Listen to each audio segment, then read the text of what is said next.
All right, what's up people? Welcome to my full power e-mountain bike shootout. Today we've got the Mondraker Crafty Carbon, but before we get into the bike, gonna have to thank ENVE, Schwalbe, Form Saddles, and Marin Service Course for making this shootout possible.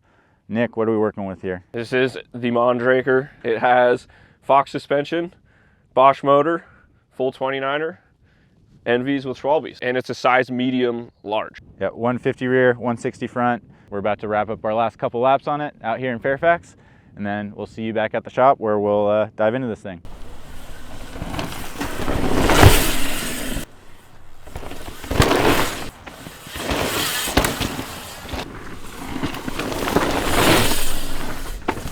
All right, we just wrapped up our last ride on the Mondraker Crafty R entry-level bike. Entry level. It's a cheap bike in this shop. There's no need to come into it lightly. This thing slaps. Yep. Yeah, of bikes on the test, I'd say it fits me, like just geometry fit me the best. So that's a starting point, which is very positive. Yeah, just to cover that, this is a medium large. Yeah, which is cool. You know, this one, 475 reach. I mean, even being that Nick and I are a few inches apart, I still think that's like kind of a sweet spot.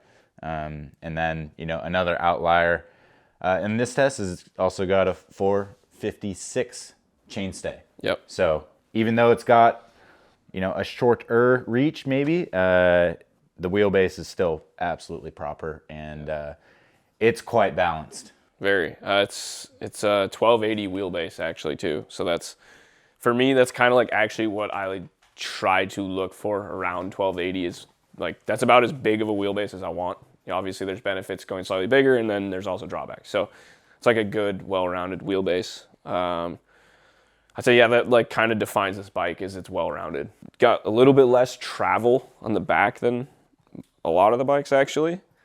But what's impressive is, despite having a very entry-level rear shock, the rear suspension works incredibly well. So that's kudos to whoever did the kinematics on that, because if you can make a subpar shock feel really good, then I think you did your job well.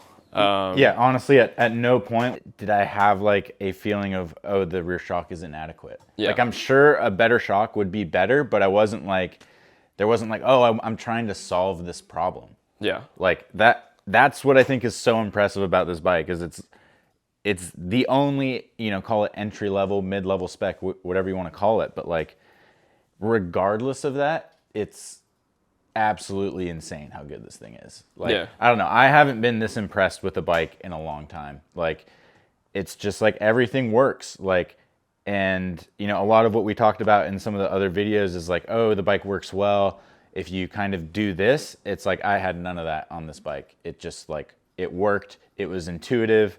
The front wheel has a ton of grip, but it's not too long. Like, I feel like when you need this bike to tighten up, you just lean it a little bit more, and the rear end like slaps around. It drifts so good. It was just like, I don't know, it made riding a treat. It felt like I was in tune with the bike. I wasn't having to think about what I was doing, and that just like, it just makes for a bike that is fun to ride. Yeah. Is confidence inspiring. I would second that. It's just intuitive would be kind of like a very quick to go to adjective for it, as it's just, I can ride down the trail and, oh, I want to do this, kind of go where I want, and there's no fight. It's just point, shoot, the bike responds, and you know, it has, yeah, just like really good mixture of composure. It pops well. Yeah. Turns really well. It is a full 29er, which I don't have issues with. I think that it's good. Like, full 9er, it's hard to say, honestly. Like, full 9er's good, mixed wheels good. The 29er worked really well on this platform. Yeah. Like, I think this would be a sick race bike. Like, it has I feel like for me, 100%, this was the most comfortable I was on any of the bikes. First run on it was a heater. And unfortunately, there were people hiking up the trail, but whatever, it is what it is. Yeah, and it was just like, yeah, like there's some bikes where like I'm not willing to push that. That was a thing that I went for when test riding these bikes, is like I know these trails very well, so I'm like, part of it's like I'm willing to go push kind of like to where I'm comfortable, and if I feel uncomfortable, and I'm gonna back it off. And then on this bike, it was like just keep pushing, and that was a cool place to be. Also, that fork for just having a twisty dial damper that everybody loves to shit on the internet is amazing. Like, honestly, yeah. Like if you ride that fork and you think it sucks, like it's not the fork. Like it's a good fork. Like you can. Yeah, I mean, you're not wrong. Like, again, I didn't have like, it wasn't like, oh, if only the fork was better, I could ride this properly. It was like, yeah. Seems to work pretty damn good. Yeah. And like, yeah, the bike just ripped. And yeah, like with the suspension, it's a 150, 160, but it was just like, when you wanted to give a bike an input, it gave you something back, but it wasn't harsh. It still felt like it trucked on bumps. It was like fairly forgiving on the small stuff, but then at the same time, like you put energy into it and it responds. And I think having that suspension character, like with this Geo, just made it where like it could tighten up corners when you wanted it to. It could plow into rough sections. Like it just, I couldn't really put it into a spot that was like made the bike uncomfortable. The chassis feels fairly well balanced from like a flex standpoint. Like, the crest line, it was like, oh, this is a flexi bike. The pivot, you're like, yep, this is a stiff bike. This is like, kind of just feels like a bike. The baby bear's porridge. It's just right. Like, it didn't stand out to me in either direction. It just felt good. Definitely does have some compliance in the rear end, which it is aluminum, which is, I have no issues with that. Once again, like having compliance is good. And one thing, it does have a 30 mil stem. Yeah, that's worth talking about. Which is, like, you first get on it in the parking lot, and it almost feels beach cruisery, like how beach cruisers steer. Obviously, that's an exaggeration, but it does have like a very different steering input. The bike does have probably the steepest head angle, actually, at a 64.115. And yeah, that combination is pretty wild. I at first was like, this feels pretty strange, but then once you get used to it, this bike, you definitely kind of lean more than steer. And because the steering input is very sensitive. Yeah. I think that is one thing with that stem bar setup, is it's very sensitive to input. So you do have to be careful, but once you just kind of have to slow down your input. And then once you get that kind of figured out, it's like less is more, which is cool. Yeah, it takes an adjustment period. Like my first runs on the bike, I got sensations where like I oversteered because I literally steered too much, not because like the rear end broke loose or anything. And today we were switching bikes a lot while we were filming, and it's like nothing else on the bike you really need to adjust to besides this, and it's exactly what you're saying. It is just more sensitive. But being that it was, I'm super picky about cockpit setup, and for being that way, I was surprised at like how I adjusted to it kind of on the fly. Yeah. Like I thought it would be a bigger issue. It was still something I had to like think about a little bit, but it didn't make the bike like completely alien to me. Yeah, I don't know. It's like, it's much easier to pick apart and analyze stuff that we don't like, and like, oh, this is why and all that. And like, we can try and do the same with what we like, but it's a little bit more difficult. Like the bike just rips. Honestly, it's incredibly impressive. And yeah, the fact that it's a lower spec than everything else on the test, I think just solidifies that even more. Yeah, it's like, I mean, $7,200 is still like a decent amount of money for a bicycle, but like in e-bike world, it's a pretty good deal. Yeah, like that's on the less expensive. I mean, it's still, once again, solid chunk of money, but like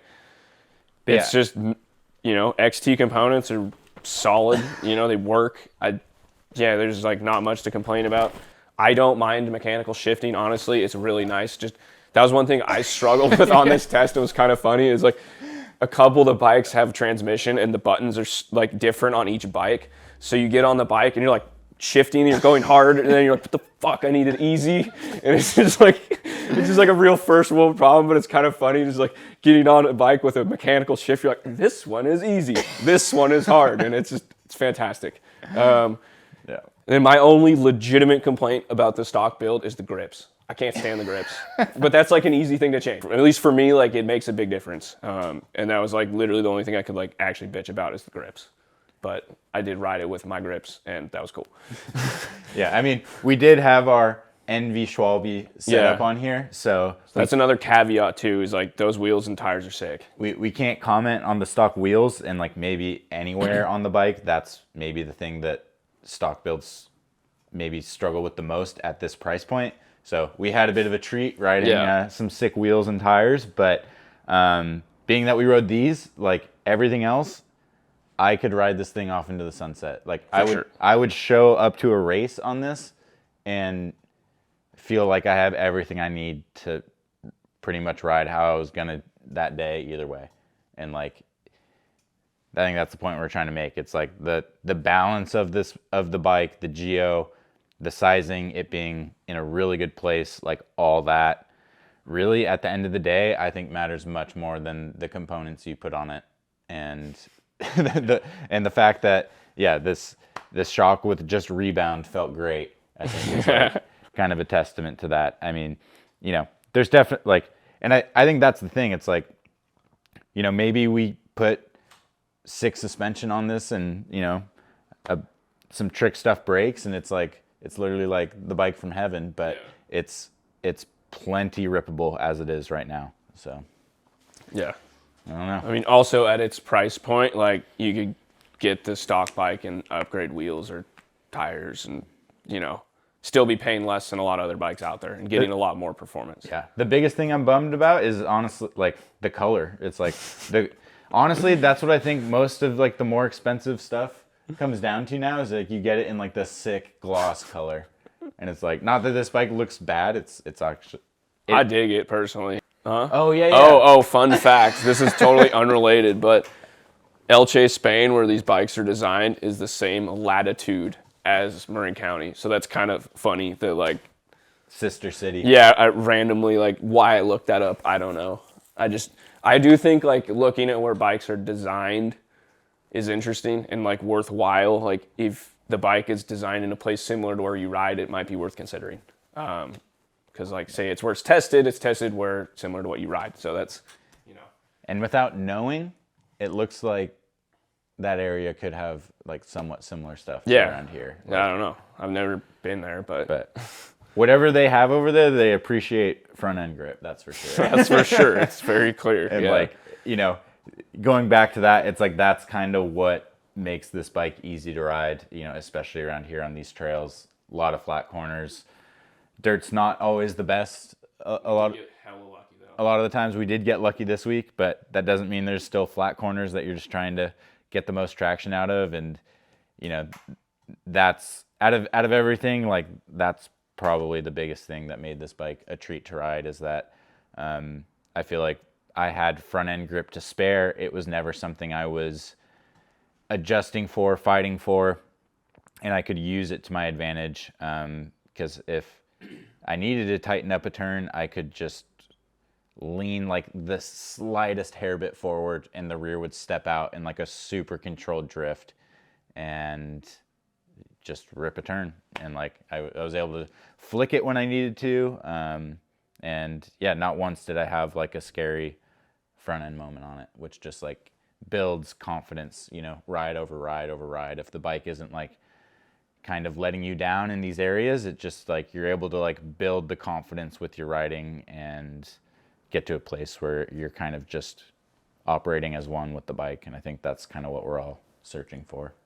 Makes life easier, that's for sure. Yeah. Not guessing, not having to think. Thinking less is cool. Yeah. Sometimes. Yeah. I mean, it literally, it's just like a different, when you get to that point with a bike setup, it's like your mind space is just free to think about line choice, like look a little bit further ahead on the trail. If it's like, we only have so much processing power and stuff's coming at you really fast when you're mountain biking. It's like, I don't ride really as much. Like right now, I don't ride as much as I have in the past. And like sometimes I'll come off a week and a half of riding and it's like literally like the speed at which your brain has to process information is like, you know, we get used to it, but it's a lot. Mountain biking is gnarly in that way, especially doing some other sports. And yeah, and having a bike where you're not having to like allocate a certain percentage of your brain power to compensation on something on the bike. Yeah, it just allows me to be more creative with my riding. And it's like, if we want to get like philosophical about it, it's like when we talk about like Playful, you know, it's like, it's a bike that allows you to be like the most creative with your riding. Yeah. And I think that's like an understanding or a definition that isn't really matched up in a lot of ways with like what bikes have been marketed as. It's like, okay, what is Playful? Like, is it really just doing bunny hops? Is it really just doing like little flicks? Like, to me, that's not what playing on a bike is about. It's like being playful with the bike is using the entire width of the trail and like maximizing your amount of options. And when you have front end grip and you can turn off anything, your amount of options that are available to you on the trail like increases exponentially. And it's like when you're front end grip limited, you're relying on areas of support to turn on the trail, and that just like constricts your options with the way to interpret that trail to fewer and fewer.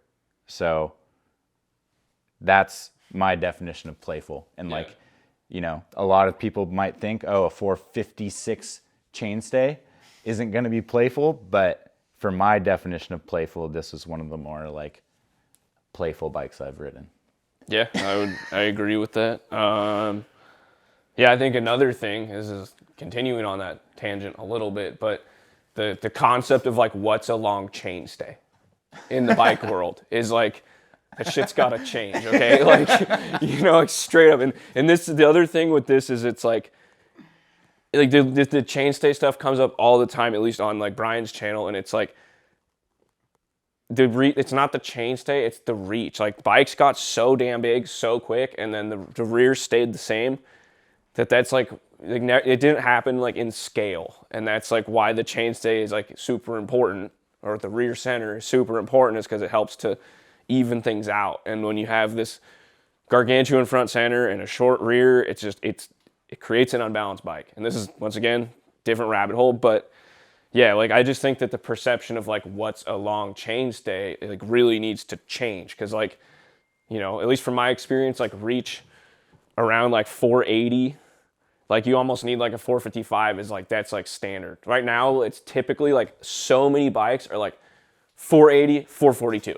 Yeah, and that's just like it's just like for whatever, and it's like across like many brands, and it's like, I don't know, like it's just the way it is.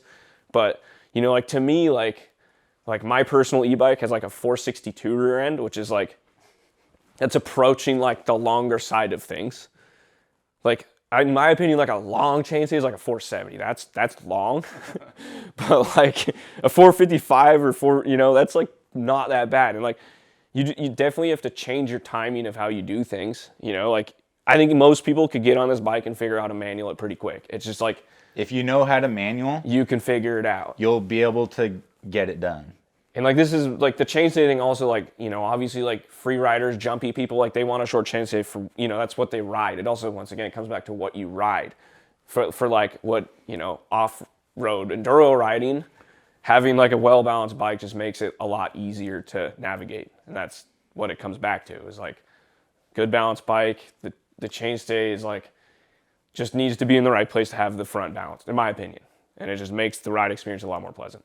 That's my stance on chainstays, is like things have got to like kind of shift and be like, that's actually kind of normal and not like absurd. And like, that's not why your bike can't turn. And maybe it turns a little bit slower, but yeah, it's just, it takes an adjustment period. It's like the shorter chainstay bikes end up being kind of delicate in a way where you have to be a bit more conservative with how you put energy into the bike. I feel like I kind of dance them around the trail, and you know, maybe that's the way in which some people want to ride, but I like to be a little bit more assertive with my riding. I feel like this bike just holds the way in which I want to make inputs into the bike, like just in a lot more predictable fashion. Yeah, and it's like it's easy to correct for me. Like I could like be a little bit I guess reckless per se, and like if I get offline I can just like kind of correct real quick, and that's a safe feeling. And like especially like I mean I don't go crazy racing anymore, but I still like to like ride and like push kind of like my comfort level, and that's like, you know, being encouraged to do that's fun. So Yeah. in a safe manner, you know, because like if you're on a bike that you push and it puts you on the ground, like that's not very fun at all. And it's just, then you're like, it's the reverse. You're like, wow, that sucks. Like, I don't want to do that anymore. So we've all been there. But yeah, overall, fantastic bike. If you're interested in getting one, hit up Pete at Marin Service Course. He's selling these things. And yeah, thanks to ENVE, Schwalbe, and Forum Saddles for supporting the shootout. But yeah, for more geometry musings and you know, other videos, stay tuned for the rest of the shootout videos on the channel. We'll also be doing like a longer form podcast at the end of this whole deal where we kind of do a little bit more of like direct comparison, kind of rank them top to bottom based on our preferences, and yeah, just nerd out a little bit more about the testing process as well. But that's about it for this video. Thanks for watching, and we'll catch you guys next time.